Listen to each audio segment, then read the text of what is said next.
So Telugu రాష్ట్రాలు ఆంధ్ర తెలంగాణ కలిసే ఉన్నాయని అనుకునే వాళ్ళం. కానీ మనం ఇది సహజం. ఉమ్మడి కుటుంబంలో తండ్రి ఉంటాడు, పిల్లలు ఉంటారు, 3, 5, 6 మంది అన్నదమ్ములు ఉంటారు, వాళ్ళ పిల్లలు ఉంటారు, వాళ్ళ పిల్లలు పెళ్లిళ్ళు అవుతాయి, మళ్ళీ పిల్లలు. ఒక జాయింట్ ఫ్యామిలీలో గ్రోత్ ఉండదు, మారుతున్న క్రమం. ఒకప్పుడు చరిత్రలో జాయింట్ ఫ్యామిలీ ద్వారానే గ్రోత్ ఉన్నది. అంటే ఇప్పుడు అందరూ ఎడ్యుకేటెడ్ అయిన తర్వాత ఎవరికి వ్యక్తిత్వం వాళ్ళకు ఉంటది, ఎవరి మనస్తత్వం వాళ్ళకు ఉంటది, ఎవరి యొక్క ఇండివిజువాలిటీగా ఉండాలని అనుకుంటారు.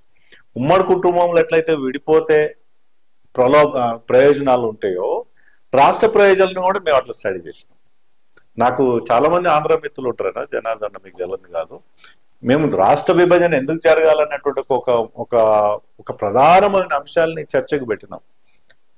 నేను తెలంగాణకు సంబంధించినటువంటి నీళ్ళలో అన్యాయం జరుగుతుంది, నిధుల్లో అన్యాయం జరుగుతుంది, నియామకాలు అన్యాయం జరుగుతుందని గొంతెత్తిన వాళ్ళు నేను ఒక్కరిని. జయశంకర్ గారు కూడా మాతో కలిసి అందరం కలిసి పనిచేసినాం.